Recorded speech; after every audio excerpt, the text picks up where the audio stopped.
అండి. Last short video చూసి అందరూ గెస్ చేసి ఉంటారు. నేను దుబాయ్ కునాఫా చాక్లేట్ చేద్దామని చెప్పేసి అయితే చాక్లేట్ మౌల్డ్ అయితే తెప్పించాను. అందరూ ప్రాసెస్ అయితే చెప్తున్నారు కదా!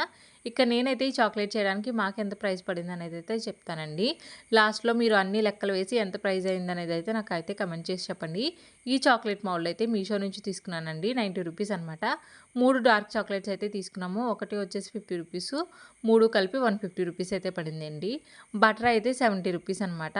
అలాగే ఈ వైట్ చాక్లేట్ తీసుకున్నాం కదా! అదైతే 20 రూపీస్ అయితే పడిందండి. ఇంకా వైట్ సేమియా అయితే చిన్న సేమియా ఉంది కదా! అదైతే ఇంట్లోనే ఉందని చెప్పేసి ఇంకా దాన్నైతే ఇంకేం తీసుకోలేదు. ఇంకా పిస్తా వచ్చేసి అయితే 50 గ్రామ్స్ తీసుకున్నామండి. అది కూడా మాకు 70 రూపీస్ అయితే పడిందనమాట. ఇంకా ప్రాసెస్ అంతా చేసేసి చాక్లేట్ అయితే తయారు చేసాము. దీనికి నాకు 1 అవర్ అయితే పట్టింది. చాక్లేట్ అయితే ఇంత టైంకి ఇంత మనీ పెట్టినందుకు చాక్లేట్ అయితే వర్తే అనే నేను చెప్తానండి.